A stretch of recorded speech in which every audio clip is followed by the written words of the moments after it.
selalu berusaha menyimpan sesuatu yang bisa membawa manfaat, baik untuk dirinya, untuk anak cucunya, maupun untuk keluarganya, untuk masa kini dan masa depannya. Kadang simpanan itu berbentuk uang, kadang berupa tanah, lain saat berbentuk pabrik, dan lain sebagainya. Sementara masa depan yang paling pasti adalah akhirat. Jika untuk masa depan dunia kita rela memeras keringat, membanting tulang, pergi pagi dan pulang petang, menyimpan uang, menyimpan tanah, menyimpan pabrik, pernahkah kita merenung jika satu saat kiamat datang, kita dibangkitkan dari kubur masing-masing, berdiri di padang mahsyar untuk mempertanggungjawabkan seluruh kegiatan hidup kita di dunia ini, lalu kita akan menuju ke alam akhirat. Sudahkah kita mempunyai simpanan untuk akhirat kita? Pada pertemuan kali ini saya ingin menyampaikan sebuah hadis di mana Rasulullah sallallahu alaihi wasallam bersabda, "Arba'un min kanzil jannah." Simpanan sorga ada 4 macam. Yang pertama, ikhfa'us sadaqah, menyembunyikan sedekah. Saudara-saudara kaum muslimin, sebagaimana yang kita maklum bahwa Allah Subhanahu wa taala melebihkan sebagian rezeki dari kita terhadap yang lain. Ada yang kaya, ada yang setengah kaya, ada yang miskin, ada yang setengah miskin, dan selanjutnya. Ada yang gajinya kecil tapi penghasilannya gede. Ada yang penghasilannya gede tapi enggak punya gaji. Ada juga yang memang gajinya gede dan penghasilannya gede. Kelebihan rezeki merupakan sunnatullah dan tidak harus membuat kita merasa lebih dari yang lain. Bahkan sebaliknya, kelebihan itu harus membuat kita ringan tangan untuk menolong mereka yang memang memerlukan pertolongan. Kalau saudara diberikan ilmu, maka pertanyaan akhirat cuma satu: ilmumu kau amalkan untuk apa? Kalau saudara diberikan umur yang panjang, pengadilan akhirat juga bertanya satu: umurmu kau habiskan di mana? Tapi kalau saudara diberikan harta, pengadilan akhirat akan bertanya dua: hartamu kau dapat dari mana? Kau belanjakan kemana? Dari mananya ditanya dan kemananya juga ditanya. Oleh karena kita akan dimintakan pertanggungan jawab, maka amanah yang bernama harta ini harus kita gunakan dengan sebaik-baiknya. Ada penggunaan yang merupakan kewajiban, itu zakat namanya. Ada penggunaan yang sewaktu-waktu, itu infak namanya. Ada yang lebih sewaktu-waktu lagi, dan itu sedekah namanya. Zakat dia terikat oleh haul dan nisab, oleh putaran batas waktu dan ukuran dari harta itu sendiri. Sedangkan infak terikat oleh situasi dan kondisi perekonomian seseorang. Sedangkan sedekah tidak terikat dengan apapun. Dalam kondisi seperti apapun kita bisa melakukan sedekah dengan yang terkecil sekalipun. Sampai-sampai Rasulullah sallallahu alaihi wasallam mengajarkan, la tahkiranna minal ma'rufi syai'an walau an talqa akhaka biwajhin talik. Atau ada hadis, tabassumuka fi wajhi akhika laka shadaqah. Senyumanmu kepada temanmu adalah sedekah. Jadi untuk melakukan sedekah tidak harus dalam berbentuk uang. Dengan ilmu kita bisa sedekah. Dengan tenaga kita bisa bersedekah, dengan pikiran kita bisa bersedekah, bahkan senyum kepada teman itu pun sedekah. Jadi kalau sedekah dengan uang memang belum punya uang, nyengir aja banyakin. Itu asal pada tempatnya, jangan lalu ketemu tiang listrik cengengesan. Tentu tidak pada tempatnya dan tidak wajar. Sedekah yang paling dicintai Allah adalah sedekah yang disembunyikan.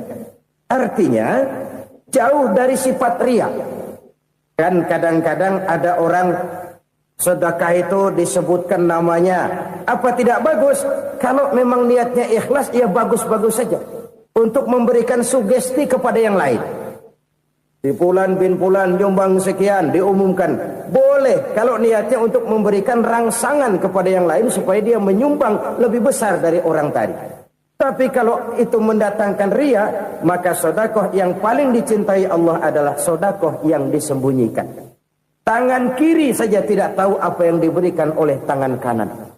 Sedekah yang dilakukan dengan ikhlas akan merupakan perbendaharaan surga, tersembunyi dari pandangan orang lain, tidak seorang pun tahu. Karena memang sikap yang baik adalah melupakan kebaikan dan mengingat kesalahan. Itu salah satu ciri orang bahagia. Orang yang selalu mengingat kesalahannya dan berusaha melupakan segala kebaikannya.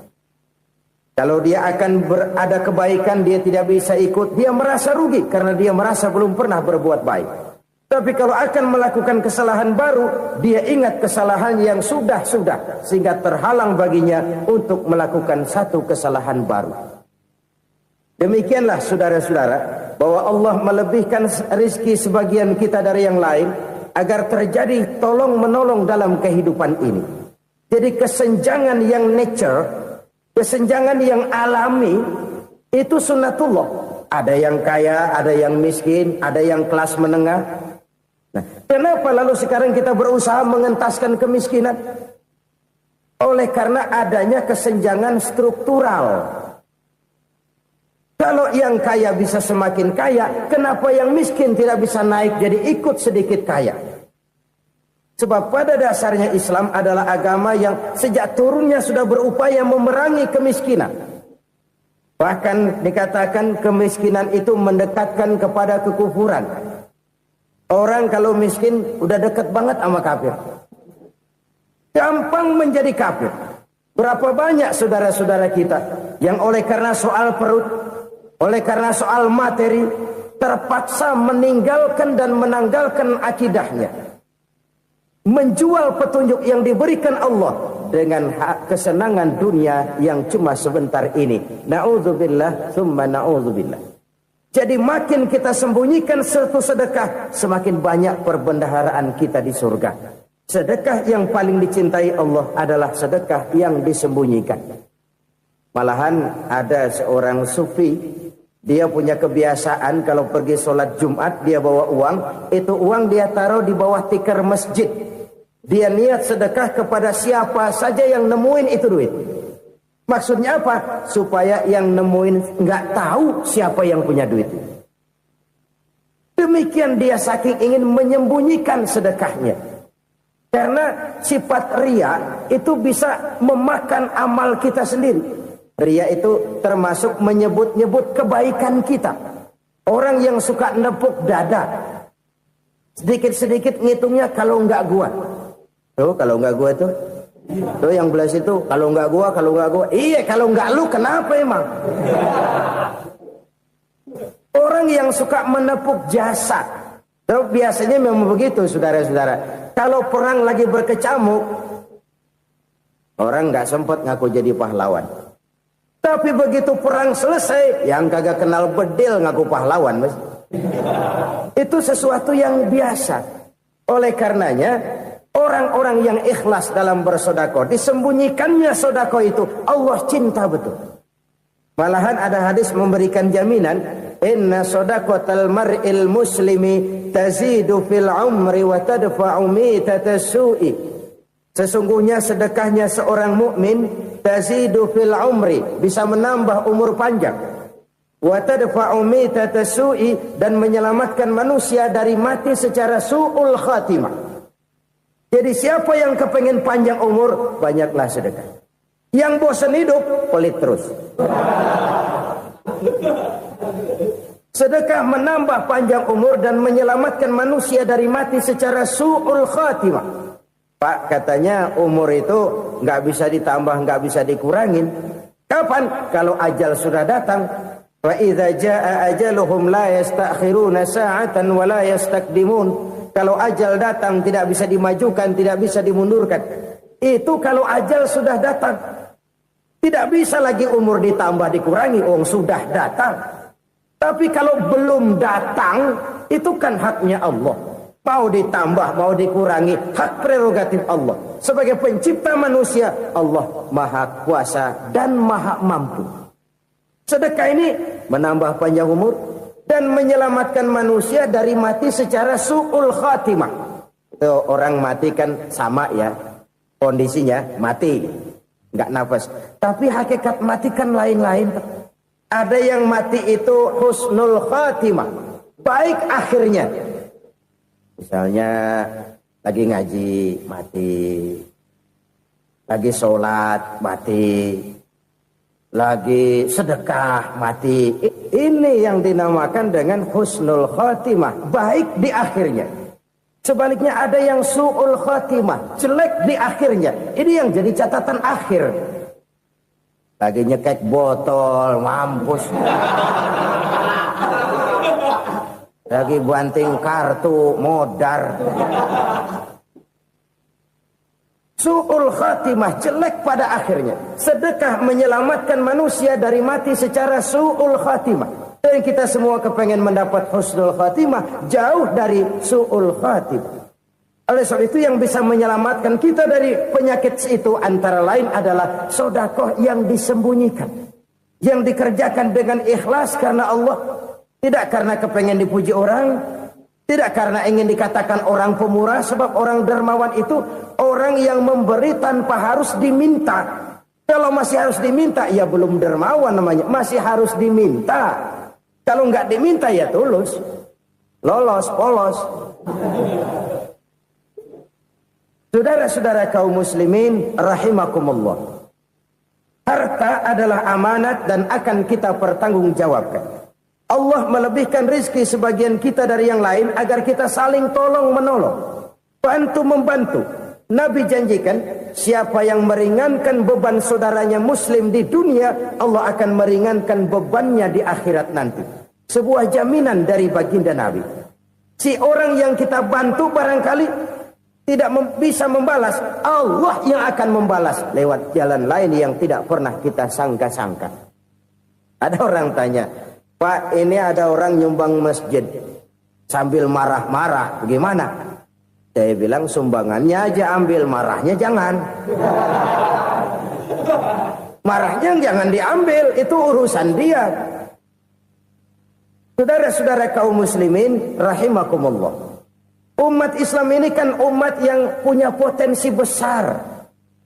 Kadang kita merenung, kenapa kadang-kadang pembangunan masjid kok lambat sekali? Kalau hotel hari ini peletakan pertama, bulan depan peresmian. Supermarket hari ini peletakan batu pertama, minggu depan peresmian. Tapi kalau sudah yang namanya masjid, kadang-kadang peletakan batu pertama sekaligus jadi batu terakhir. 3 tahun, 4 tahun, campur nebar jalak di jalanan. Duit dijaring kayak ikan sepat. Apa tidak ada orang Islam yang kaya? Banyak. Apa tidak ada pengusaha muslim yang jadi konglomerat? Ada. Lalu yang belum banyak itu yang komit terhadap nilai-nilai agamanya. Akhirnya kita jatuh jadi umat yang lemah. Belum ada pengusaha konglomerat muslim buka pabrik supermi cap bedug misalnya umpamanya atau pabrik kecap cap sorban supaya identitas keislamannya sedikit kelihatan. Kita jatuh jadi umat yang lemah karena potensi tidak terinventarisir dengan baik. Kita ini ibarat kompor yang cuma matengin nasi orang lain. Potensi kita dimanfaatkan oleh orang lain. Ukhuwah Islamiyah kita baru terbatas kepada silaturahmi. Ukhuwah di bidang ekonomi kita lemah. Ukhuwah di bidang kebudayaan kita lemah. Apalagi ukhuwah di bidang politik kita lebih rapuh lagi. Padahal ukhuwah itu adalah totalitas kehidupan manusia. Menyangkut ipolek sosbud. Memerlukan nilai-nilai ukhuwah. Jadi oleh karena itu mari kita menyadari. Di dalam harta kita, walaupun kita yang cari, pergi pagi, pulang sore, peras keringat, banting tulang, di sana ada harta anak yatim. Di sana ada hak masjid. Di sana ada hak pesantren, di sana ada hak jihad. Berbahagialah seseorang apabila dia oleh Allah dijadikan keran. Keran itu menyimpan air, tapi tidak untuk dirinya, tapi disalurkannya kepada mereka yang memang memerlukannya. Saudara-saudara kaum muslimin rahimakumullah, ini yang pertama. Jadi perbendaharaan surga adalah menyembunyikan sedekah. Orang lain nggak tahu, kita pun nggak pernah ngitung-ngitung. Kita anggap lewat begitu saja, padahal itu deposit akhirat. Satu. Yang kedua, perbendaharaan surga itu apa? Wa kitmanul musibah, menyembunyikan kesulitan. Kadang orang takut menghadapi kesulitan, tapi makin kita merenung, hidup ini kan sebenarnya urusan. Takut sama urusan, ya jangan hidup. Tandanya orang hidup itu kalau punya urusan. Urusan merupakan problem. Problem sering menimbulkan kesulitan. Kesulitan bukan untuk ditakuti, tapi untuk diatasi dan dicarikan jalan keluarnya. Siapa sih orangnya yang gak pernah sulit-sulit? Makin tinggi status sosialnya, makin gede urusannya. Makin tinggi kualitas imannya, makin berat tingkat kesulitannya. Cuma memang yang namanya enak itu seperti pelangi. Biang lala itu nggak pernah di atas kepala kita, di atas kepala orang melulu. Lo sih enak lo, kata kita. Dia juga bilang yang enak kan lo. Pelangi itu nggak pernah di atas kepala kita. Kata tukang beca, aduh enak ya naik Mercy. Kata tukang beca, apa yang di dalam mobil Mercy? Aduh enak bener tukang beca, di jok ngeringkuk ngorok pules bener. Saya kamar pakai AC sejuk, tempat tidur sutra empuk, alga spring bed, pulak kulik nggak bisa pules kalau belum minum Valium, belum tidur. Enak bener tukang beca, di jok ngorok nggak tahu wetan kulon. Si tukang beca bilang yang di Mercy enak, yang di Mercy bilang tukang beca enak. Inilah enak, nggak pernah di atas kepala kita, di atas kepala orang lain melulu enak itu. Nah, saudara-saudara, yang merupakan perbendaharaan surga itu orang yang bisa menyembunyikan kesulitan, baik pribadi ataupun rumah tangga. Nih terutama rumah tangga yang jadi soalnya. Kadang-kadang kita ini kalau senang, sebaliknya kalau senang kita diam, kalem aja, cuek. Banyak banget duit kita bawaan, diam aja udah. Malah ketemu orang takut. Tapi begitu susah, sekampung tahu. Padahal Nabi mengajarkan perbendaharaan surga itu menyembunyikan musibah, menyembunyikan kesulitan. Kalau enak, cerita sama orang-orang. Kalau nggak enak, rasain sendiri, tekan sendiri, atasin sendiri. Kita kan sebaliknya. Senang kita diam, asal lagi susah, paling tidak kita nyari teman buat cerita kesusahan. Siapa orangnya yang nggak pernah susah? Cuma soalnya bagaimana kita mengatasi kesusahan itu sendiri. Begitu juga misalnya kalau orang sudah berumah tangga, itu orang tuanya harus menjadi tempat dia cerita yang enak-enak saja. Yang nggak enak rasain berdua, selesaikan berdua, atasin berdua. Jangan dibalik. Asal senang diam, giliran susah saja. Maknya laporan. Terbalik. Bisa menjaga security informasi. Maka nama bayam keluar diam, malah seluitan. Enak amat lo makan daging ayam. Security informasi. Saudara-saudara kaum muslimin rahimakumullah. Ujian yang terberat itu yang pernah diberikan kepada para nabi, para rasul, para aulia, para ulama. Makin tinggi keimanan, makin berat bentuk kesulitan. Ayo saya kemukakan satu contoh saja. Ada seorang nabi yang kaya, nabi kaya, namanya Nabi Ayub. Iblis kalau orang begini kan keki, ibadahnya rajin, kaya. Nih yang kayak begini susah digodain. Kalau ibadahnya rajin, miskin, kali bisa disogok. Sini imannya mantap, ibadahnya rajin, kaya, nabi lagi. Oh, tapi namanya iblis nggak kurang akal. Laporan, Tuhan, kenapa Les? Ya ini bahasa saya, bahasa Qurannya sih nggak gitu.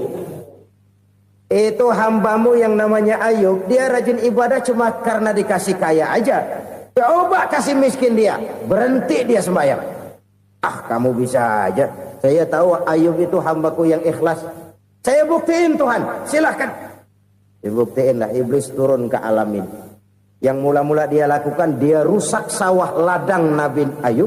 Dia binasakan binatang ternak Nabi Ayub. Sehingga dalam waktu singkat, jatuhlah Nabi Ayub dari orang paling kaya jadi orang paling miskin. Beliau masih ibadah di mihrab dalam masjid. Datang iblis.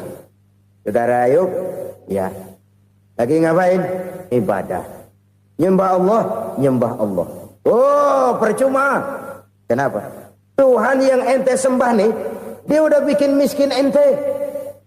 Sawah ladang ente hancur lebur, binatang ternak binasa. Sekarang ente jadi orang paling miskin.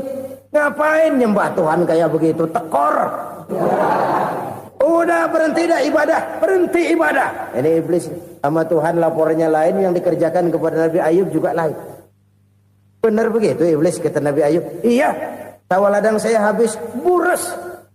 Binatang ternak saya binasa, binasa. Saya miskin, bangpak. Apa jawab Nabi Ayub? Bukan innalillahi, ini hebat. Alhamdulillahillazi a'tani wa akhza minni. Segala puji bagi Allah yang telah memberikan harta kepada saya dan sekarang mengambilnya lagi. Alhamdulillah. Allah yang ngasih, Allah yang ambil. Itu mah urusan Allah. Iblis cuman ibadah jalan terus, sujud lagi Nabi Ayub. Iblis seleher gondok banget.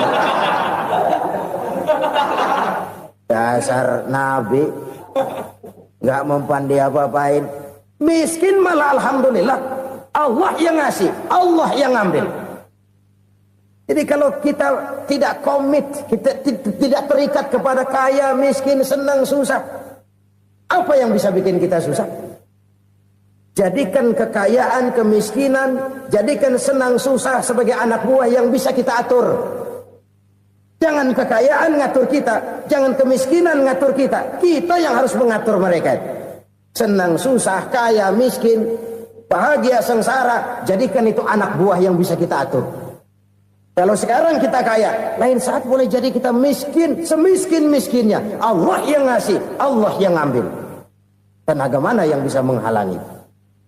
Ibadah jalan terus. Iblis makin gondok. Dasar Nabi loh. Akhirnya apa? Nabi Ayub dikerjain, diberikan penyakit. Demikian fatal penyakitnya. Bayangin, udah miskin sakit. Masya Allah. Miskin sakit. Sakitnya nggak lama, kira-kira 16 tahun. Istrinya 3, 2 mental minta ceraiin. Ngerawatin laki bengek begini. Senang belum tentu, susah udah pasti nih. Cerai aja, cerai dah. Cerai. Tinggal satu Siti Rahmah yang setia menemani beliau. Sesetia-setianya hati perempuan. Satu saat Siti Rahmah bilang, "Bang, iya, abang kan Nabi, Bang. Lalu, namanya Nabi kan doanya jarang meleset, Bang. Maksud kamu minta kenapa sih sama Tuhan biar abang sembuh, baik dah, Bang?" Siti Rahmah, iya. Saya sakit berapa tahun sih dah? 16 tahun, Bang. Sebelum ini saya sehat berapa tahun? Ya kira-kira 60 tahun, Bang. Nah, coba ente banding-bandingin, Rahmah.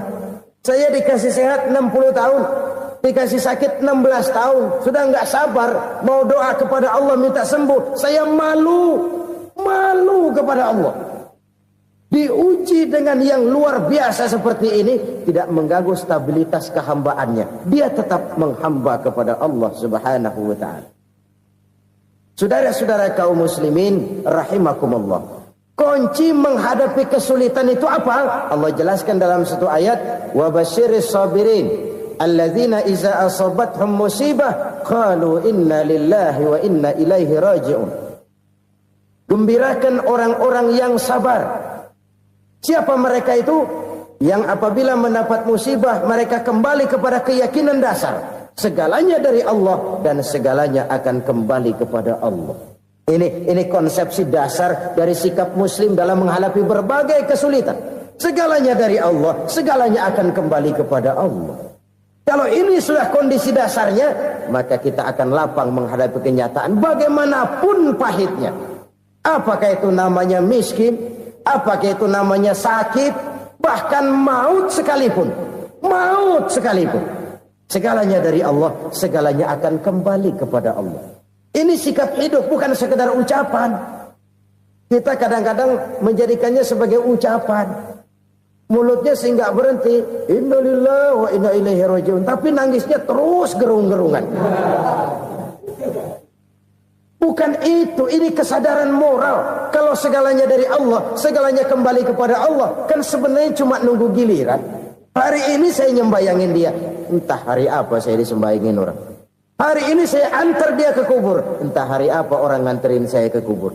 Hari ini saya tahlilkan dia, entah nanti kapan orang tahlilkan saya. Segalanya dari Allah, segalanya akan kembali juga kepada Allah. Oleh sebab itu saudara-saudara, kesulitan bukan untuk ditakuti. Kesulitan justru untuk diatasi, dicarikan jalan keluarnya. Dan tidak ada orang yang tidak pernah mendapat kesulitan. Tidak ada. Semakin tinggi status sosial, semakin tinggi kualitas keimanan, semakin besar juga tingkat kesulitan. Hanya saja bagaimana cara kita mengatasinya. Dan Al-Quran menyatakan, inna ma'al usri yusra. Di balik kesulitan itu pasti ada kemudahan. Roda itu berputar. Karena itu Rasulullah sallallahu alaihi wasallam mengingatkan kepada kita, ta'arraf ilallahi firraha ya'rifka fisyiddah. Ingatlah kepada Allah di waktu kamu senang, supaya Allah ingat kepada kamu di waktu kamu susah. Kalau waktu senang kita ingat kepada Allah, kita susah, Allah tidak akan meninggalkan kita.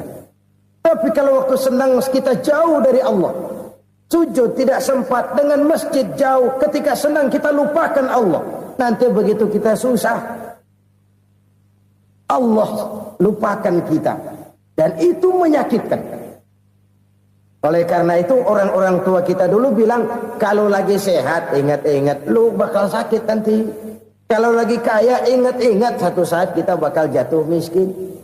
Bahkan kalau lagi muda ingat-ingat kita bakal tua. Dan yang terpenting, kalau lagi hidup ingat-ingat kita bakal mati. Saudara-saudara kaum muslimin rahimakumullah. Jadi yang kedua yang merupakan perbendaharaan surga, menyembunyikan musibah. Saudara-saudara kaum muslimin rahimakumullah. Hal ketiga yang merupakan perbendaharaan surga adalah wasilatur rahmi. Orang yang suka bersilaturahmi. Sebagaimana yang kita maklum bahwa manusia adalah makhluk yang disebut zon politika. Makhluk sosial yang tidak mungkin hidup sendiri-sendiri. Betapa dan siapapun kita memerlukan orang lain. Bodoh betul manusia kalau tinggal di tengah masyarakat tapi tidak mau bermasyarakat. Merasa hebat sendiri, pintar sendiri, gagah sendiri, kaya sendiri. Mungkin kalau mati juga ngubur sendiri. Jangankan kita di sini, di sorga saja Nabi Adam waktu sendirian bengong melulu, ngondar mandir. Allah tegur dam sepi dam. Ya ini kalau bahasa saya. Iya Tuhan sepi ini nggak ada coret-corekan pisan ini. Diciptakan Siti Hawa baru anteng Nabi Adam. Itu di surga. Cobalah. Umpamanya saudara tinggal di Jakarta nih. Kayak bener.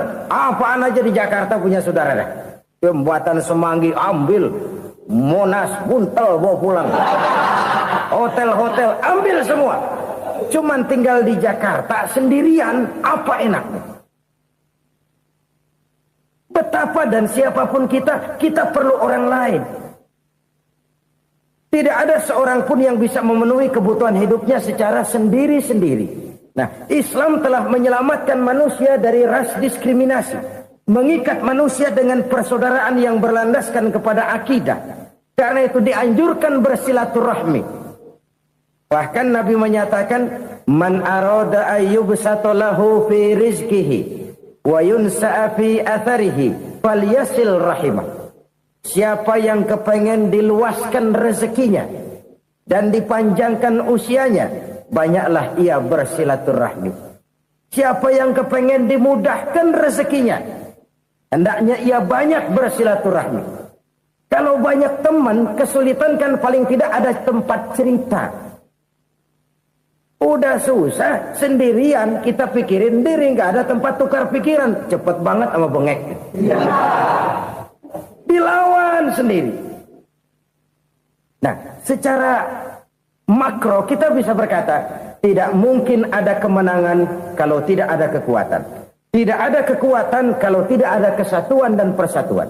Tidak mungkin ada kesatuan dan persatuan tanpa semangat silaturahmi. Kalau umat Islam mau menang, dia harus kuat. Kalau umat Islam mau kuat, dia harus bersatu. Kalau umat Islam mau bersatu, dia harus membudayakan silaturahmi ini. Bahkan sampai-sampai kata Nabi, kalau bisa cari nilai tambah. Apa? Silman qata'ak. Bersilaturahmilah kau kepada orang yang marah denganmu. Masya Allah, indahnya ajaran agama kita. Orang yang marah pun kepada kita, kata Nabi, kalau bisa bersilaturahmilah kepadanya, kepada orang yang marah itu. Di situ nilai tambah.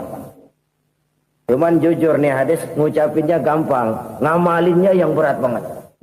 Orang marah sama kita, kita disuruh silaturahmi, ada apa malu? Lu marah, ada gue marahan lagi, gue pikirin. Saudara-saudara kaum muslimin rahimakumullah. Tapi ini yang diajarkan, bahkan ini yang dicontohkan oleh baginda Rasul. Bagaimana begitu mudah, misalnya satu saat Abu Jahal ini ngatur strategi bagaimana bikin Muhammad celaka. Dia gali lubang di depan tempat tidurnya. Dia tutupin daun korma. Terus dia panggil seseorang, ke sini. Kasih tahu Muhammad, pamannya sakit keras, minta ditengokin. Berangkat orang ini ke sana. Muhammad, labbaik. Pamanmu sakit keras, dia minta ditengokin. Baik, saya akan datang menjenguk beliau. Berangkatlah Nabi ke rumah Abu Jahal tanpa prasangka apapun.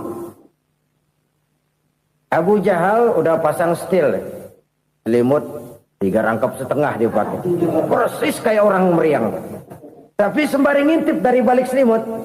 Begitu Muhammad buka pintu, nah masuk perangkap nih. Muhammad jalan menuju tempat pembaringan. Makin lama makin dekat, makin lama makin dekat. Makin dekat ke lubang yang dipasang oleh Abu Jahal itu. Dalam hati Abu Jahal, terus dah jatuh, mampus dah lo ini. Mampus lo hari ini nih. Apa yang terjadi? Malaikat Jibril datang. Muhammad, pamanmu cuma pura-pura sakit. Di depan tempat tidurnya ada lubang perangkap supaya kamu jatuh ke situ. Sudah, kamu pulang. Balik kanan Nabi. Sudah hampir jatuh ke lubang, balik kanan, pulang. Bayangin kecewanya Abu Jahal. Muhammad dikit lagi, Muhammad dikit lagi. Enggak paman, saya pulang aja. Emosi bangun dari tempat tidur, enggak sadar kalau lagi pura-pura sakit. Lompat ngejar Nabi, dia lupa dengan lubang yang dia gali. Serak, nyemplung sendiri ke dalam lubang.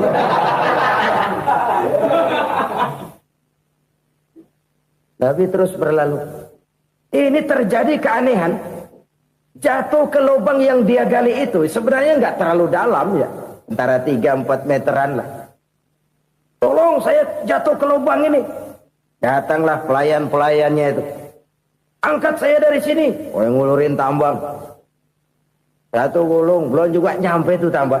Kurang, beli lagi ke warung. Sambung, ulur lagi, nggak juga bisa sampai. Wah, ini kerjaan Muhammad ini. Tolong, siapa salah seorang kamu ke rumah Muhammad, kasih tahu encangnya kecebur. Minta ditolongin. Sampaikan kepada Rasul. Kenapa? Pamanmu jatuh ke lubang, Muhammad minta tolong diangkatin. Tambang udah nyambung-nyambung nggak nyampe juga. Ya, nanti saya datang, saya tolong. Coba. Nyata-nyata orang berniat jahat mau mencelakakan dia. Datang dia menolong. Ini yang disebut air tuba dibalas air susu ya ini. Bukan sebaliknya. Air tuba dibalas air susu. Paman, kecebur ya? Iya Muhammad, tolong ini. Pegang tangan saya. Nabi ulurkan tangannya. Nyampe. Dipegang oleh Abu Jahal. Diangkat ke atas. Sampai atas. Apa kata Abu Jahal? Sihirmu memang hebat Muhammad. Udah ditolongin dikata sihir. Yang enak kita kemplang kan itu orang begitu. Urusan apa? Tapi inilah akhlak. Kalau bisa kamu bersilaturahmilah dengan orang yang marah kepadamu sekalipun. Orang marah kita tetap baik. So, kalau kita berbuat baik sama orang yang memang baik, rasanya sih biasa-biasa aja. Orang baik kita baik lagi. Ya draw aja, belum ada nilai tambah di situ. Baru ada nilai tambah kalau kita bisa berbuat baik kepada orang yang nyakitin kita. Itu namanya kita setingkat di atas dia. Dia sakitin kita, kita berbuat baik sama dia. Dia pelit sama kita, kita baik sama dia. Dia marahin kita, kita deketin dia. Di situ kita punya nilai tambah.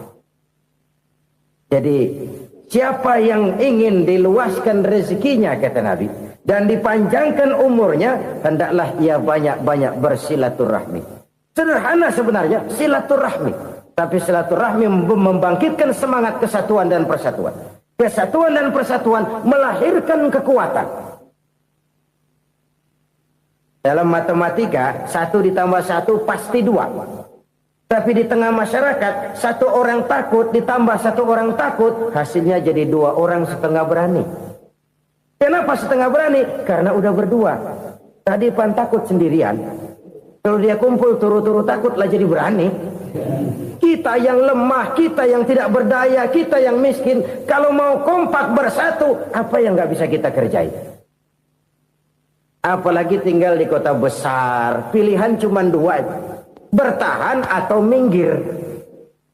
Bertahan atau minggir. Untuk bisa bertahan harus mampu bersaing. Untuk mampu bersaing harus punya keahlian. Keahlian harus ditunjang dengan pendidikan.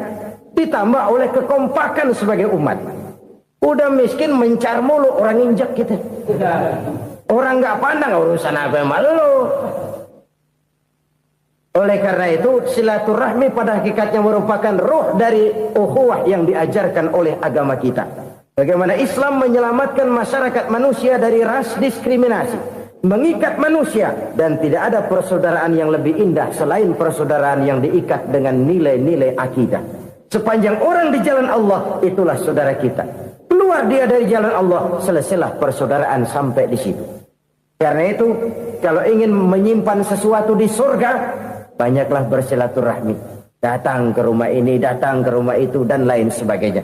Itu simpanan kita di akhirat nanti. Ini yang ketiga. Saudara-saudara, yang keempat, perbendaharaan surga itu apa? Wa qawlu la hawla wa la quwwata illa billah. Ucapan la haula wa la quwwata illa billah. Ibadah kan ada yang berat, modalnya besar. Bangun masjid berat, modalnya besar. Bangun rumah sakit berat, modalnya besar. Ada ibadah yang berat tapi modalnya ringan. Misalnya puasa.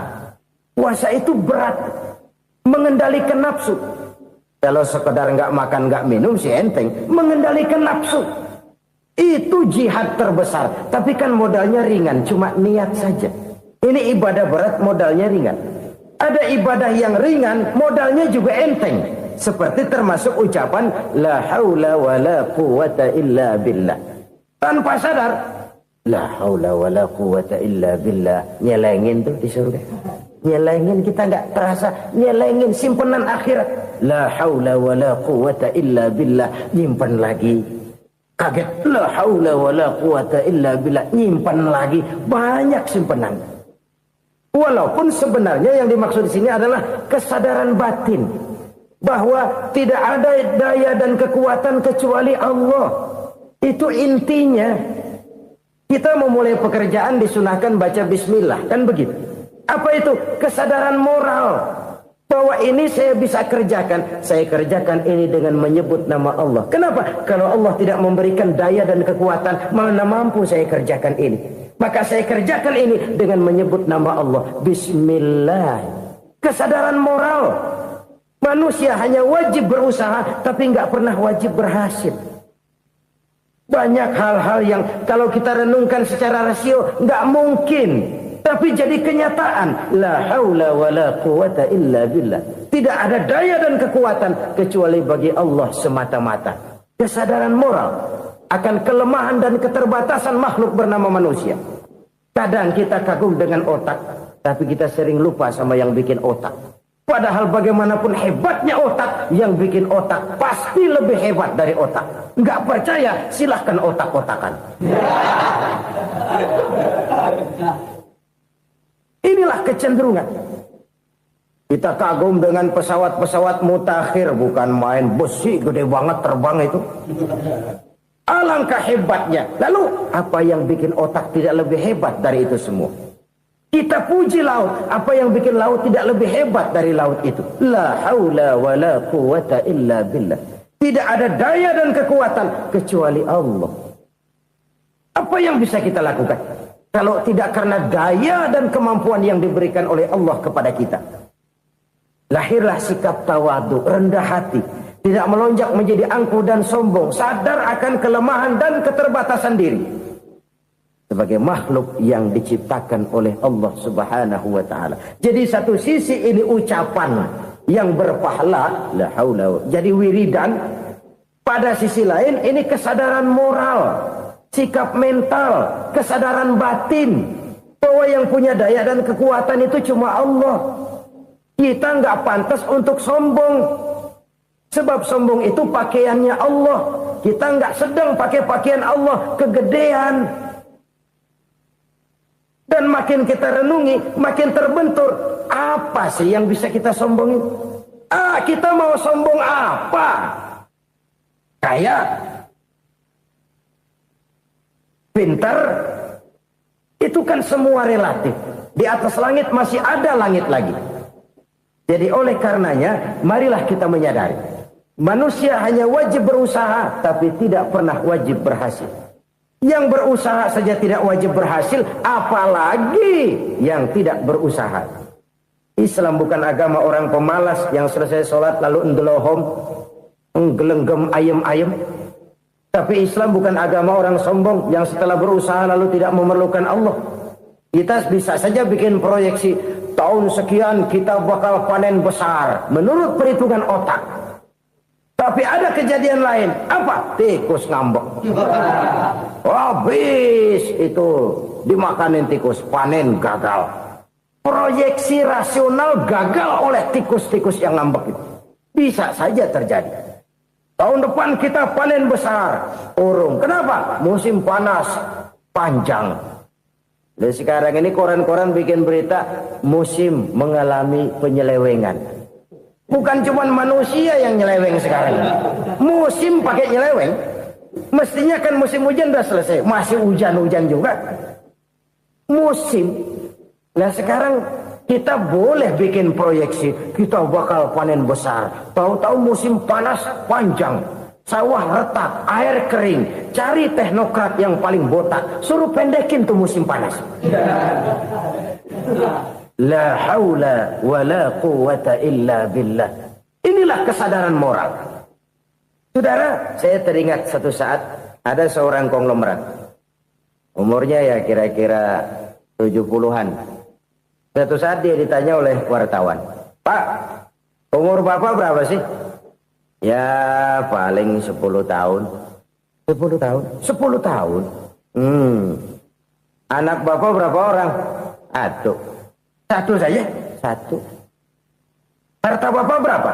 Ya paling-paling bangsa 7 juta kali. 7 juta? Iya. Pak, kenapa Bapak bohongi saya? Bapak punya buku biografi. Koran-koran, majalah-majalah banyak memuat cerita riwayat hidup Bapak. Saya tahu umur Bapak 70. Kenapa bilang cuma 7 tahun? Saya tahu anak Bapak 8. Kenapa cuma bilang 1? Saya tahu harta bapak miliaran, mungkin triliunan, pabrik di mana-mana, bank di mana-mana. Kenapa bilang uang bapak cuma 7 juta? Nah, kata si konglomerat tadi, kamu benar nak, kamu benar. Umur saya kalau jumlahnya memang 70 nak. Cuman ingat-ingat saya, baru 7 tahun terakhir ini saya sujud. Baru 7 tahun terakhir ini saya berusaha dekat dengan Allah. Saya laksanakan perintahnya, saya jauhi larangannya. 7 tahun inilah rasanya yang ada nilainya di hadapan Allah. Yang 63 tahun matong, kelabu, kelem umur gue.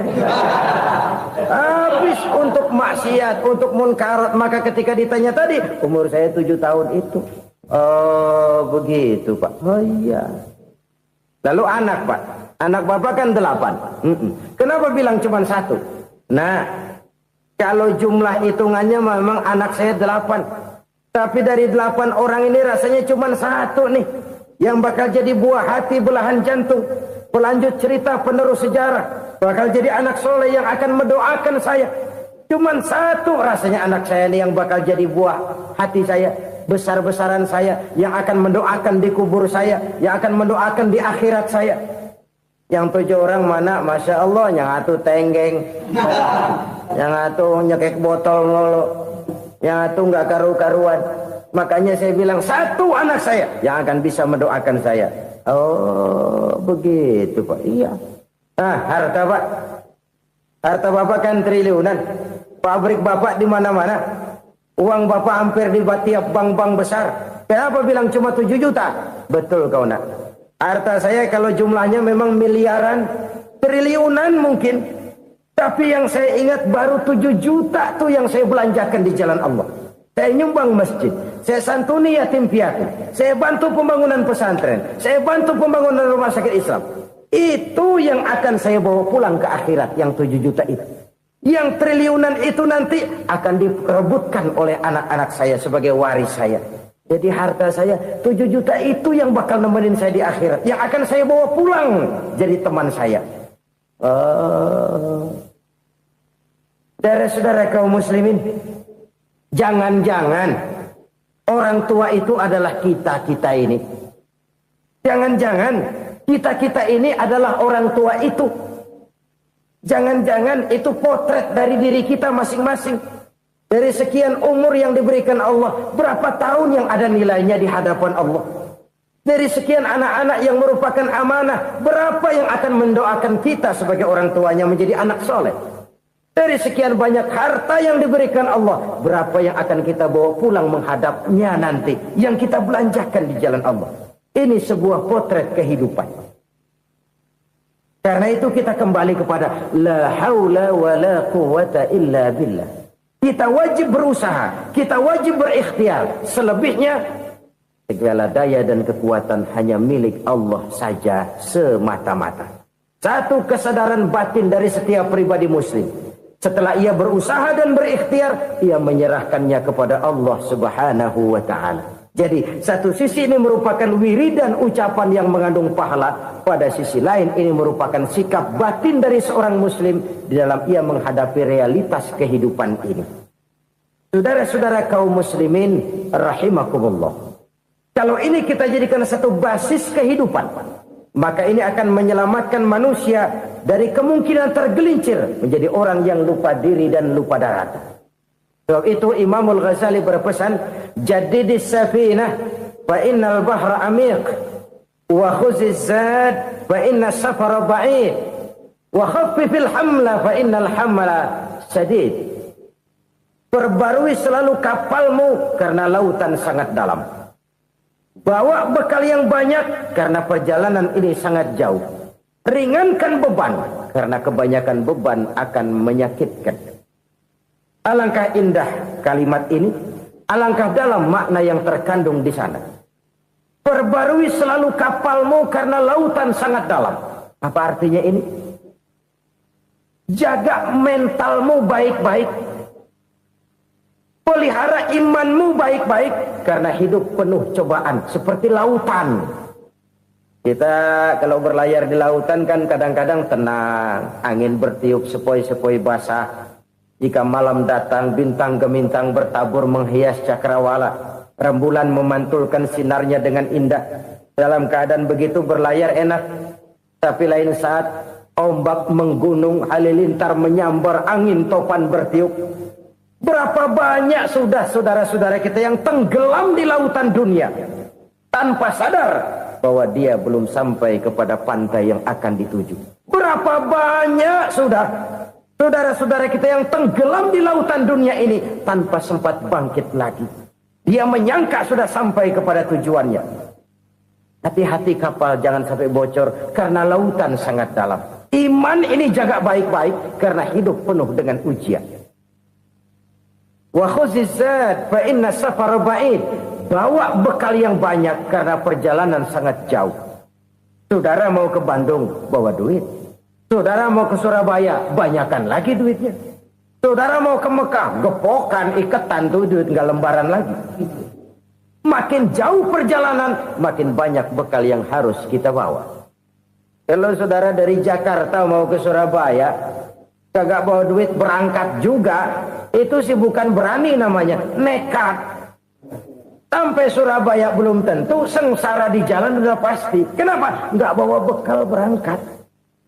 Sama juga kita nih, misalnya belum sempat sembahyang, mati. Waduh, berani banget orang. Belum punya bekal, mati. Sengsara di jalan. Atau bekal tidak cukup. Dari Jakarta saudara mau ke Surabaya, bawa duit 500 perak. Paling jauh Cikampek nyampenya itu. Paling jauh itu. Antara jauhnya perjalanan dengan bekal yang saudara bawa tidak seimbang. Hidup ini perjalanan panjang. A walking tour. Dimulai dari alam arwah. Sebelum jasad diciptakan, roh diciptakan lebih dulu. Dari situ pindah ke alam rahim. Dari alam rahim pindah ke alam dunia. Dari alam dunia pindah ke alam barzah. Baru menuju akhirat. Satu perjalanan panjang. Kalau bekal tidak bawa, sengsara di jalan. Bawa bekal yang banyak karena perjalanan ini sangat jauh. Wa khaffifil hamla, ringankan beban karena beban itu cuma akan menyulitkan. Kalau bekal itu sih keperluan, tapi beban nggak kita perluin, cuma ngeberat-ngeberatin. Apa ini beban? Dosa, kecurangan, kebatilan, kezoliman, ketidakadilan, kesewenang-wenangan. Itu akan jadi beban kita di akhirat.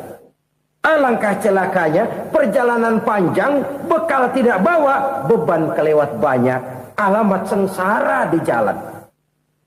Pahala tidak ada, dosa berlipat ganda. Na'udzubillah, summa na'udzubillah. Kalau kita rangkum nasihat Al-Ghazali dengan kisah si konglomerat tadi, kita akan mengambil kesimpulan. Pertama, bekal terbaik dalam menghadapi gejolak kehidupan ini tidak lain adalah iman. Yang kedua, pahala dan dosa. Dua hal kontroversial. Pahala adalah bekal, dosa adalah beban. Tapi kita sekarang kan tidak begitu terangsang kepada yang abstrak. Orang berlomba mencari yang konkret-konkret saja. Yang real. Kalau memang dosa, benjol dong. Kira-kira begitu. Kira-kira begitu. Persis orang Yahudi dulu. Orang Yahudi itu kan pernah minta kepada Nabi Musa. Ya Musa, lan nu'mina laka hatta narallaha jahrah. Musa, kami nggak bakal mau beriman kepada Allah kalau belum kami lihat Allah ada nongkrong di depan kami. Kalau memang Tuhan ada, taruh dong di depan kami. Mau yang konkret-konkret saja. Kalau memang dosa, benjol dong. Kalau memang pahala, berasa dong. Orang terangsang kepada yang real, yang konkret-konkret saja. Karena itu, untuk mengejar dosa, orang mau bayar. Tapi untuk mengejar pahala, walaupun tidak bayar, orang segan. Ini yang dikatakan oleh Nabi, kamu mengharapkan ke surga, tapi kamu berat melaksanakan sesuatu yang bisa membawa kamu ke surga. Kamu ingin jauh dari neraka, tapi tiap saat kamu lakukan perbuatan-perbuatan yang justru menjerumuskan kamu ke neraka. Idda'aitum an-najata minan nar wa ramaitum fiha anfusakum. Kamu ingin selamat dari neraka, tapi kamu lemparkan diri kamu ke neraka. Kamu ingin masuk surga, tapi berat sekali kamu melakukan perbuatan-perbuatan yang bisa menyampaikan kamu di surga. Saudara-saudara kaum muslimin rahimakumullah. Jadi hal keempat yang merupakan perbendaharaan surga adalah la haula wa la quwata illa billah. Satu sisi ini merupakan ucapan yang memperberat timbangan akhirat. Pada sisi lain ini merupakan sikap hidup seorang muslim.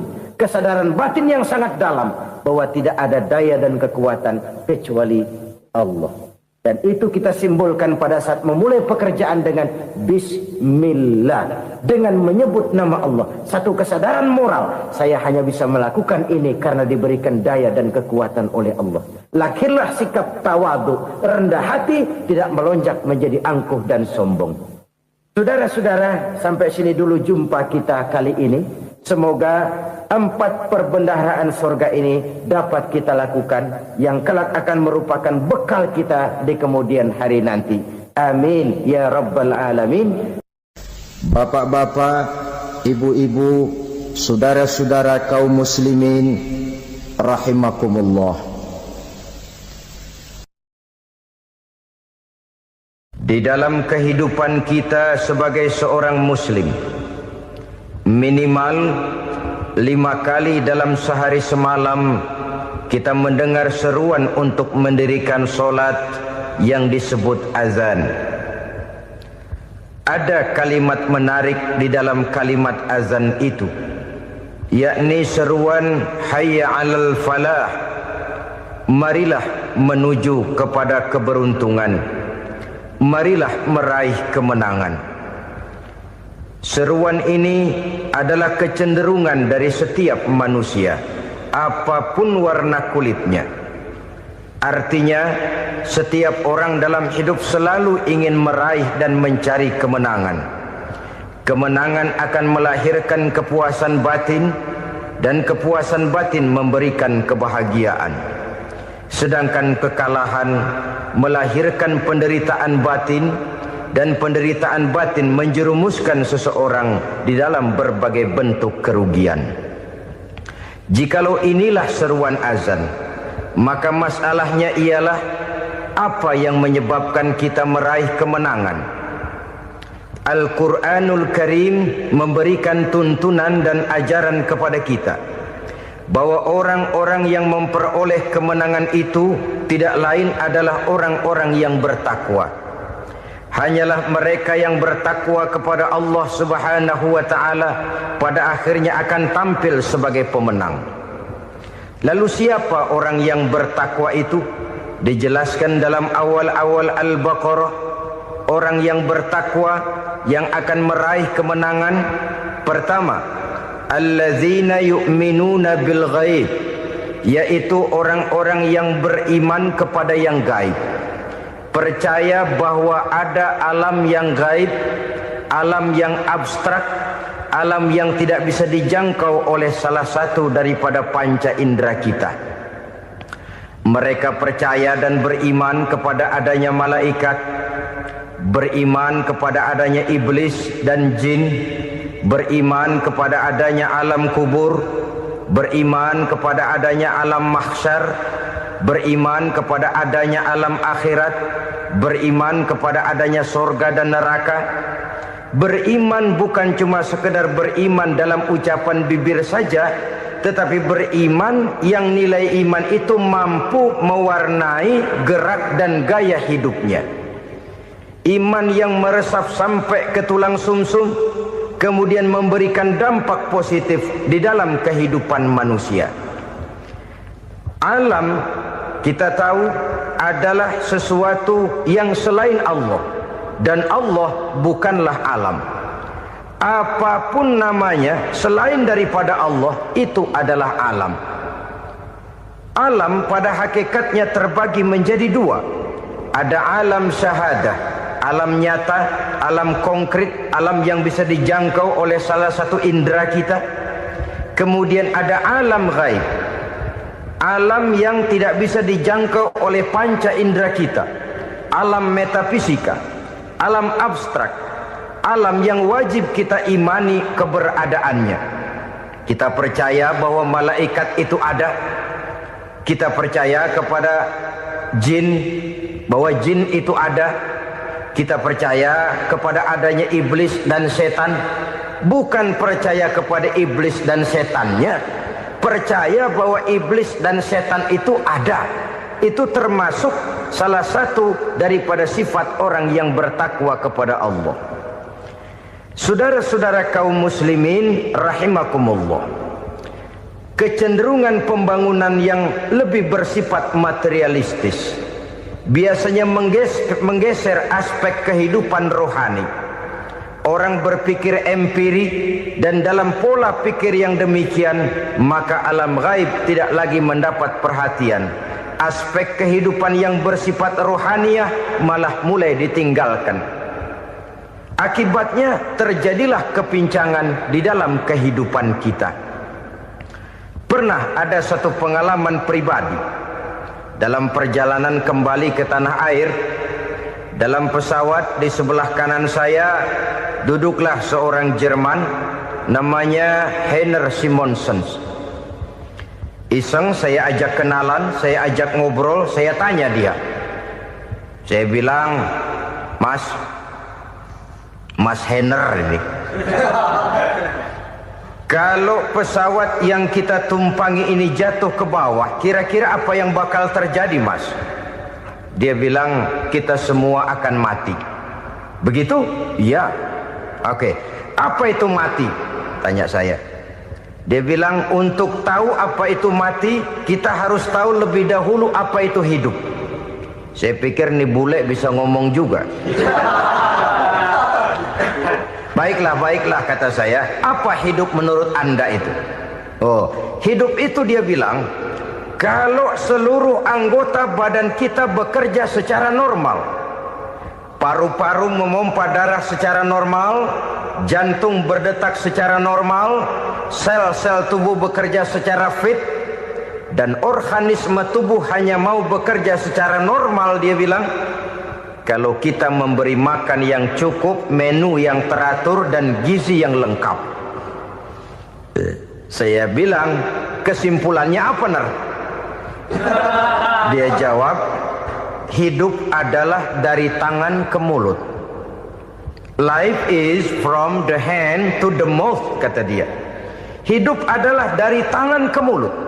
Jadi masalah hidup tidak lebih daripada masalah isi perut. Orang pergi pagi, pulang sore, peras keringat, banting tulang, perut yang dibelain. Saya bilang, you are wrong. Sampean salah, Ner. Kamu orang Islam bukan? Bukan. Pantas. Kenapa saya salah? Dia bilang. Ya jelas salah. Salahnya di mana? Kamu ini manusia. Kalau hidup cuma dari tangan ke mulut, saya bilang, kambing di kampung saya juga begitu pikirannya, Ner. Itu kambing di kampung saya, asal perutnya kenyang, sudah hidup dia. Perkara besok bagaimana, lusa prospeknya macam mana, bulan depan ada apa, kambing nggak pernah mikir. Di kampung saya kambing juga pikirannya begitu. Kamu Kristen ya? Tadinya. Loh kok tadinya, lalu apa sekarang kamu ini? Dia bilang, sekarang saya netral. Saya tidak beragama, tapi saya percaya kepada Tuhan sebagai pencipta alam. Saya ingat benar dia bilang, I haven't any religious, but I believe to God as the creator of the world. Kenapa bisa netral begitu, Ner? Habis saya bingung katanya. Islam bilang Islam baik, Kristen bilang Kristen baik, Hindu Buddha bilang Hindu Buddha baik, semua agama baik. Saya netral sekalian, nggak beragama. Yang penting saya percaya kepada Tuhan. Saya bilang, Ner, kamu ini kayak orang mau beli celana, lalu bingung. Yang satu bilang Levi's bagus, yang satu bilang Blue Jean hebat, yang satu bilang Wool England hebat. Celana ini hebat, celana itu bagus, celana ini hebat. Semua celana bagus, kamu bingung. Akhirnya netral, tidak pakai celana. Itu juga salah. Saya pikir-pikir, kemudian saya melihat bahwa dua pola berpikir Heiner ini nampaknya sudah mulai menggejala di lingkungan masyarakat bangsa kita.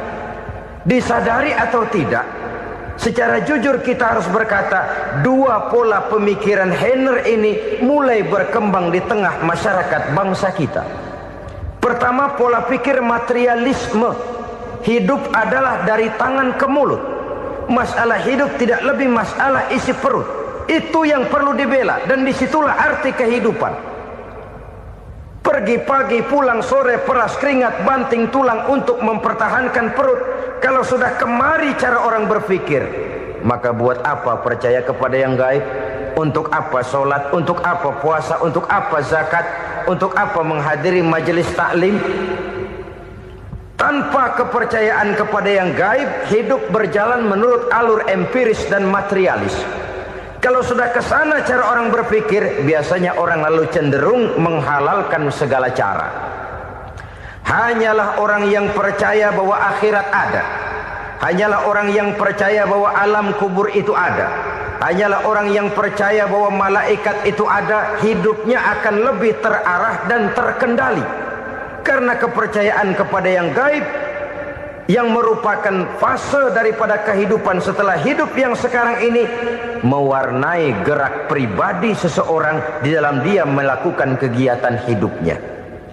Pola berpikir materialisme, disadari atau tidak, mulai menggejala di lingkungan masyarakat bangsa kita. Hidup tidak lebih dari urusan tangan ke mulut, mulut ke tangan, tangan ke mulut. Asal perut sudah kenyang, hiduplah sudah. Perkara bagaimana prospek hari yang akan datang, bagaimana akhirat, tidak jadi persoalan. Ini yang oleh Nabi diperingatkan, ad-dunya sijnul mu'min wa jannatul kafir. Dunia adalah penjara bagi orang beriman dan surga bagi orang kafir.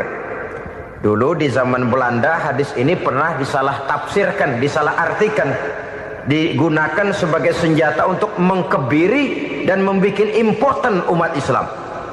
Sudahlah umat Islam gak usah macam-macam, kata Belanda. Dunia ini kan penjara buat orang Islam, surga buat orang kafir. Di penjara jangan bertingkah.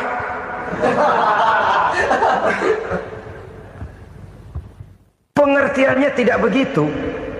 Dunia adalah penjara bagi orang mukmin. Artinya dalam kehidupan dunia seorang mukmin tidak bebas memperturutkan hawa nafsunya. Di penjara hawa nafsunya itu.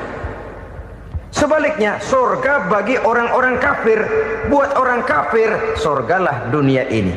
Mereka bebas memperturutkan hawa nafsunya.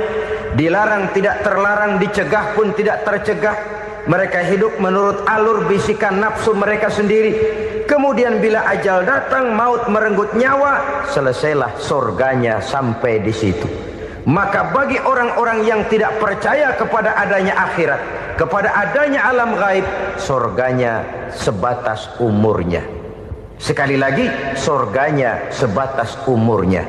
Bila umur selesai, ajal pun datang merenggut nyawa, selesailah sudah surganya sampai di situ. Alangkah pendeknya perjalanan orang-orang yang tidak percaya kepada alam gaib ini. Bagi kita mukmin, jikalau kita mampu memenjarakan hawa nafsu, kita bisa bahagia di dunia ini. Dan Islam memang tidak menyuruh kita sengsara di dunia. Raih dunia, kejar dunia, gapai dunia sebagai alat untuk mencapai kebahagiaan di akhirat nanti.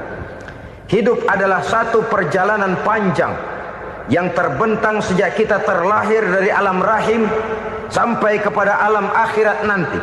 Andai kata kita gagal meraih kebahagiaan di dunia, toh kita masih punya akhirat. Tapi jangan jadi dalil yang melemahkan semangat. Biarin dah kita di dunia kebelangsak, yang penting akhirat.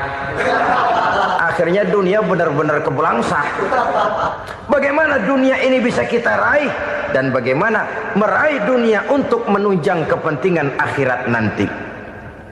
Yang kedua dari pikiran Heiner yang saya lihat menggejala di lingkungan masyarakat bangsa kita, timbulnya manusia-manusia netral.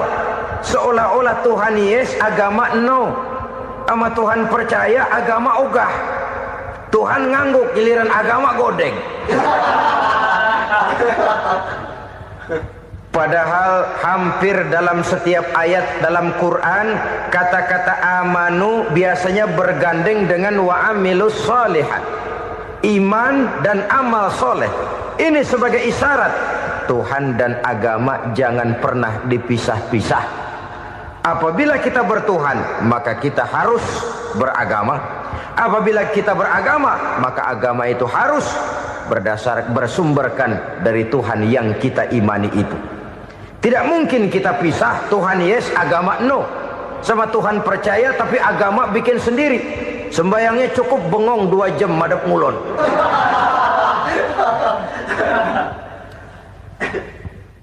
Saudara-saudara kaum muslimin rahimakumullah.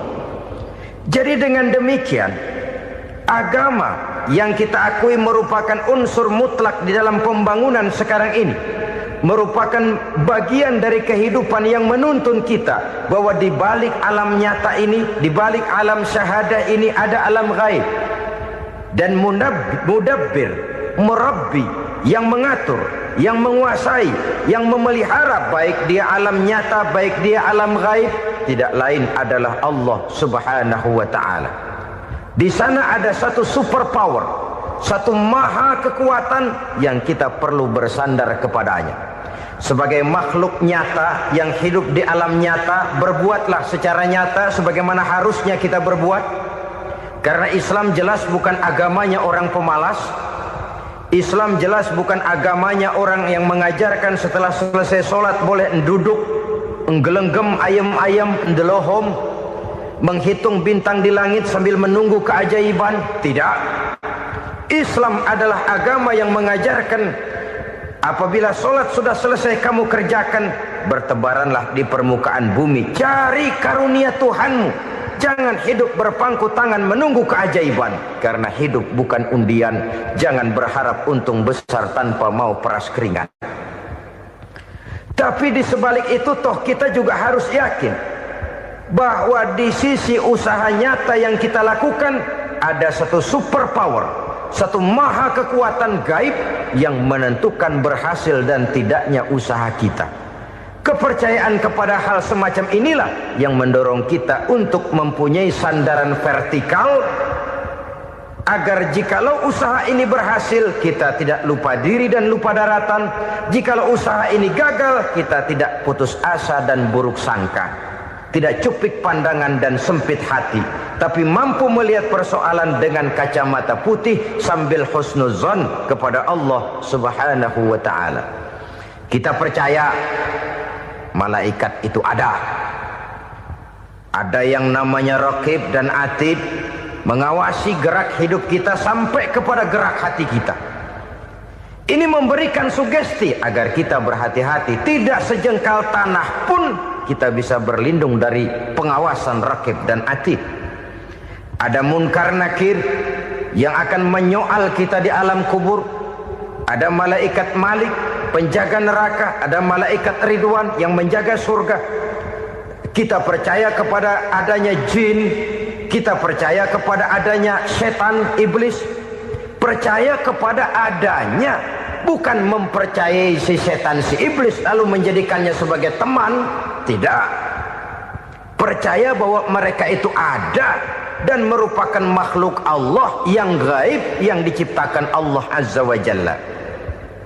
Kepercayaan kepada alam gaib memberikan motivasi terhadap gerak lahir manusia, sehingga dengan motivasi kepercayaan kepada yang gaib, gerak lahir jadi lebih terarah, jadi lebih terpelihara. Pernah seseorang bertanya, "Pak, apakah adanya akhirat bisa dibuktikan secara ilmiah?" Saya bilang tidak bisa, tidak bisa. Kenapa? Karena yang berangkat nggak pernah pulang kembali lagi. Kalau dia pulang kemari bisa kita tanya bagaimana enak di sono. Cuma secara moral saya katakan, lebih beruntung orang yang percaya kepada akhirat daripada yang tidak. Sekarang saudara percaya akhirat ada, lalu saudara baik-baik di dunia, sholat, puasa, zakat, menolong orang lain, menebarkan kebajikan. Saudara mati, andai kata akhirat tidak ada, toh dalam hidup saudara sudah berbuat baik. Paling tidak nama saudara akan dikenang sebagai orang baik. Sebaliknya, saudara percaya, kata saya, bahwa akhirat tidak ada, lalu hidup semau-maunya, tenggelam dalam maksiat dan munkarat, menentang Allah, tidak mau ruku dan sujud, lalu saudara mati, kemudian akhirat ada, ayo mau apa? Bekal tidak punya. Jadi secara moral lebih beruntung orang yang percaya kepada adanya akhirat daripada yang tidak percaya. Dan itu alam gaib yang tidak bisa dibuktikan secara eksat. Jangankan untuk membuktikan seperti itu, dalam kehidupan sehari-hari saja yang kita rasakan tidak selalu berbentuk toh. Angin, bagaimana sih bentuknya angin? Kita tidak tahu. Merah, buktinya kalau dikerok merah. Yang merah itu kulit, yang kulit kita bukan anginnya. Sakit, rasa sakit itu ada, tapi bagaimana bentuk sakit kita nggak pernah tahu. Kalau kita makan cabai pedas, bagaimana bentuk pedas itu tidak ada, tapi rasa ada. Bentuk pedas hijau, cabenya bukan pedasnya. Tidak semua yang kita rasakan bisa kita gambarkan dalam bentuk yang konkret. Oleh karena itu, sekali lagi bahwa kepercayaan kepada alam yang gaib mampu memberikan satu sugesti yang menata kehidupan seseorang lebih lurus, lebih terarah, dan lebih terkendali. Maka wajar kalau kepercayaan kepada yang gaib mengantarkan seseorang untuk meraih kemenangan. Kenapa? Dia percaya kepada yang gaib, bahwa akhirat ada, bahwa alam kubur ada, bahwa pertanggungan jawab itu ada. Maka dia lalu tidak hidup saenae udele dewe, itu loh. Tidak hidup menurut seleranya sendiri, terarah, teratur. Ini cirinya yang pertama. Orang bertakwa yang akan meraih kemenangan, mereka beriman, mereka percaya kepada yang gaib. Bahkan hal-hal konkret saja selalu berangkat dari yang gaib. Saudara-saudara, para remaja, para pemuda sekarang ini tidak pernah tahu toh siapa yang akan jadi teman hidup saudara. Kita bisa saja ngerancang, mentargetkan, tapi toh akhirnya yang namanya jodoh bukan kekuasaan kita. Rezeki di luar kemampuan kita. Begitu juga ajal. Maut, jodoh, ajal adalah contoh-contoh konkret bahwa pada akhirnya yang gaiblah yang menentukan. Bertahun-tahun ngelancong, emang jodoh seret, nggak jadi.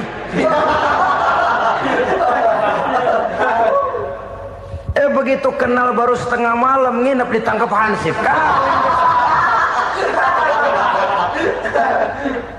Hal-hal semacam itu kadang-kadang kita berpikir suuzon, gilet, perempuannya cakep banget, lakinya rebek amat. Memang begitulah jodohnya. Memang begitulah jodohnya. Saudara hadirin ma'asyiral muslimin yang saya hormati, jadi hal-hal yang konkret saja kita yakini sepenuhnya ditentukan oleh satu superpower yang gaib itu tadi. Dari sanalah segala ketentuan itu berangkat dan kesanalah segalanya akan kembali. Maka kepercayaan kepada yang gaib meluruskan gerak hidup seseorang dan itu akan mengantarkan dia kepada meraih kemenangan. Satu. Yang kedua, wa yuqimuna shalah. Orang bertakwa yang akan meraih kemenangan itu adalah orang-orang yang mendirikan sholat. Kenapa sholat mengantarkan orang untuk meraih kemenangan? Yang jelas, inna sholata tanha anil fahsya'i wal munkar. Sholat mampu mencegah manusia dari perbuatan keji dan munkar. Banyak filsafat hidup yang terkandung di dalam sholat ini. Sejak kita wudhu sampai kita menghadap ke arah kiblat, sampai kita melakukan gerak-gerak sholat, bacaan-bacaan yang ada di dalam sholat, lalu sampai kepada mengucapkan salam. Banyak filsafat hidup yang terkandung di dalam sholat. Umpamanya saja, setelah takbiratul ihram mulai kita dengan sholat dalam posisi berdiri, diajarkan dalam kitab-kitab fikih agar kita melihat ke arah tempat sujud. Ini kan filsafat kehidupan. Kalau kamu sholat dalam posisi berdiri, lihat tempat sujud. Jangan sholat mata jelalatan, sebab nanti bisa mengurangi kekhusyuan. Jadi wajar kalau yang dikatakan bahwa yang paling afdol adalah shaf yang di depan. Kenapa? Secara harfiah pengertiannya akan lebih mengundang kekhusyuan. Kenapa? Kalau kita di shaf paling depan di masjid umpamanya paling banter kita lihat tembok. Tapi kalau kita shaf di tengah atau di belakang, orang-orang di depan kita pun akan kelihatan. Yang bajunya loreng, yang bajunya genggang, yang bajunya macam-macam. Kita lihat, kadang-kadang kita pikirin, ada yang bajunya bolong. Kita sholat tapi dalam hati, nih orang bajunya robek yang nggak tahu apa. Ada saja hal-hal yang mengusik kekhusyuan kita. Oleh sebab itu diajarkan dalam posisi berdiri, lihat, arahkan pandangan matamu kepada tempat sujud. Ini kan filsafat kehidupan. Maksudnya apa? Kalau lagi diri lihat dong tempat sujud. Kalau udah di atas ingat dong sama yang bawah. Kalau sudah tinggi ingat dong dari mana kamu berangkat. Kalau sudah berkuasa bantu dong yang lemah. Kalau sudah kaya santuni dong yang miskin. Kalau sudah alim bimbing dong yang awam.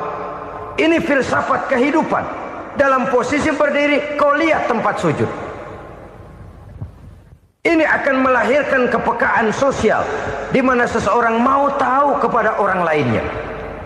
Bagaimanapun kaya kita, tinggi pangkat dan jabatan kita, jikalau hidup hanya untuk kepentingan perut sendiri saja, rasanya belum membawa manfaat di dalam kehidupan kita.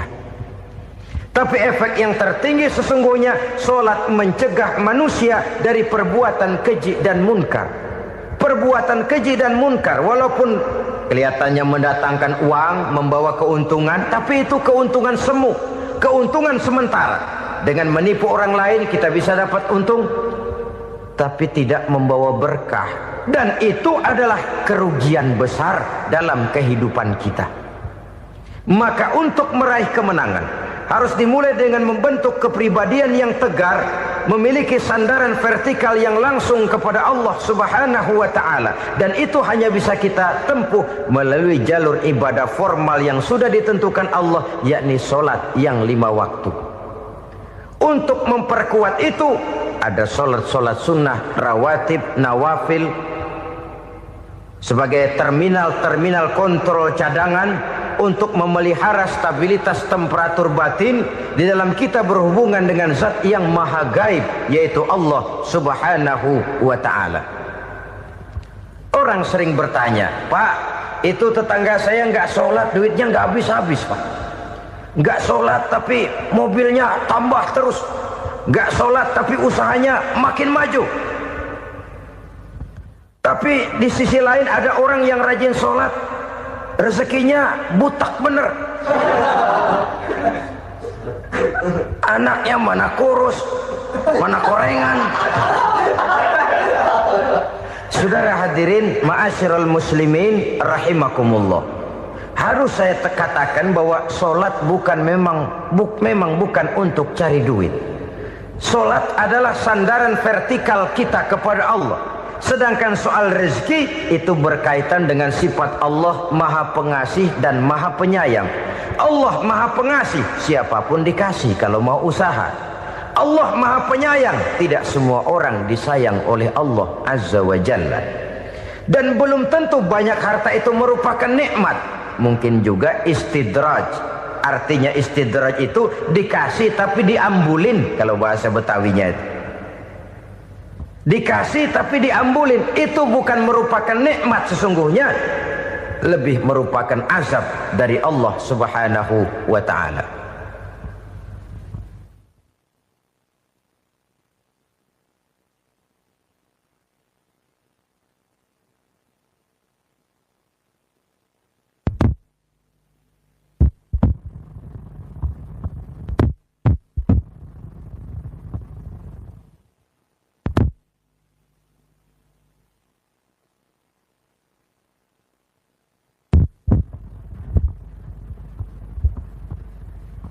Agama mempunyai sistem sholat, dan kita umat Islam telah dituntun oleh Allah Subhanahu wa ta'ala yang wajibnya 5 kali dalam sehari semalam mendirikan solat, dan itu tentu berada dalam jangkauan kemampuan manusia. Pada awalnya barangkali kita memang merasa solat itu satu kewajiban, tapi semakin kita hayati makna, manfaat dan filsafat yang terkandung di dalam ajaran solat, semakin sampai kita kepada keyakinan bahwa solat adalah keperluan kita. Sehingga pada waktu tertentu dinilai puncaknya, kita tidak lagi akan berkata saya wajib solat, tapi kita akan berkata saya perlu solat. Kalau kita sudah merasakan itu adalah keperluan kita, nah di sanalah kita baru akan merasakan ruginya kalau hal itu tidak kita laksanakan. Sepanjang kita masih berkata saya wajib sholat, kita akan lebih merasakan dia sebagai beban ketimbang sebagai keperluan. Yang jelas Allah tidak memerlukan ibadah yang kita laksanakan ini. Dengan kata lain, andai kata satu dunia penuh ini orang tidak ada yang sholat satu pun, Allah tidak akan turun dari jabatan Tuhan. Jangan lalu berpikir kalau kita ngambek se-RW kagak sembahyang Tuhan tekor kali ini ya. Tentu tidak. Itu perlunya kita, bukan perlunya Allah. Dan pada induknya kita akan berkata saya perlu agama. Kalau secara induk kita sudah memerlukan agama, maka konsep-konsep yang ada di dalam ajaran agama itu pun adalah juga merupakan keperluan kita. Baik dia bernama sholat, baik dia bernama puasa, baik dia bernama zakat, baik dia bernama haji, seluruhnya adalah keperluan kita. Dan sesuatu yang kita perlukan apabila tidak kita laksanakan akan melahirkan kerugian di dalam kehidupan. Jangan heran kalau kita membaca riwayat perjalanan hidup para salafus soleh, orang-orang soleh. Ada yang tahajud sampai 100 rakaat, ada yang sholat malam kakinya sampai bengkak. Kita sekalinya bengkak biri-biri. Ada yang sholat membaca surah dalam Al-Quran sampai khotam Quran. Kok mau? Mereka sudah merasakan itu keperluan. Itu saja soalnya. Satu saat pun jikalau kita merasa bahwa itu keperluan saya, kita pun akan melaksanakan seperti itu. Keperluan saya dalam kehidupan. Inilah yang kedua. Yang ketiga, orang bertakwa yang akan meraih kemenangan itu, wa mimma razaqnahum yunfikun. Mereka membelanjakan sebagian daripada rezeki yang diberikan Allah kepada mereka. Mereka infakkan di jalan Allah.